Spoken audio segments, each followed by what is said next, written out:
Hello, ഇന്നത്തെ നമ്മുടെ special recipe നെയ്ച്ചോറാണ്. ഉണ്ടാക്കുന്നത് ഞാനാണ് കേട്ടോ. അപ്പം നമ്മുടെ സാമഗ്രികളൊക്കെ ഇവിടെ റെഡി ആയിട്ടുണ്ട്. അപ്പോൾ നമുക്ക് തുടങ്ങിയാലോ. ഫസ്റ്റ് തന്നെ നമുക്ക് അരി അളന്നെടുക്കാം കേട്ടോ. ഞാൻ 3 ഗ്ലാസ് അരിയാണ് ഇവിടെ എടുത്തിട്ടുള്ളത്. അരി നമുക്ക് നല്ലപോലെ കഴുകി വൃത്തിയാക്കിയതിന് ശേഷം കുക്കറിലോട്ടിടാം. നെയ്ച്ചോറ് ഞാൻ ഉണ്ടാക്കുന്നത് ഫസ്റ്റ് ടൈമൊന്നും അല്ല കേട്ടോ. അതുകൊണ്ട് ഫ്ലോപ്പായി പോകുന്നുള്ള പേടിയൊന്നുമില്ല. അപ്പോൾ നമുക്ക് നെയ്യ് ഒഴിച്ചതിന് ശേഷം പട്ടക്കുട്ടന്മാരെയൊക്കെ ഇട്ട് കൊടുക്കാം. ഇതെനിക്ക് വലിയ താല്പര്യമുള്ള കാര്യമല്ല, എങ്കിലും ഇതൊക്കെ ഇട്ടാലാണല്ലോ ഒരു ഫ്ലേവർ വരുള്ളൂ. അതുകൊണ്ട് മാത്രം ഇടുന്നതാണ് കേട്ടോ. കുറച്ച് ഇട്ടിട്ടുള്ളൂ.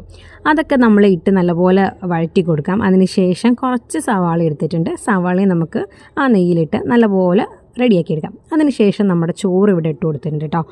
എന്നിട്ട് ആ ചോറ് നമുക്ക് ആ നെയ്യിലിട്ട് നല്ലപോലെ ഇളക്കി കൊടുക്കാം കേട്ടോ. അപ്പോൾ ഞാൻ ഇതിൻ്റെ കൂടെ കൂട്ടി കഴിക്കാനായിട്ട് ഓർഡർ ചെയ്തിട്ടുണ്ടായിരുന്നത് പനീർ കറിയും ഗോബി മഞ്ചൂരിയാണ് കേട്ടോ. അതവിടെ എത്തിയിട്ടുണ്ടായിരുന്നു.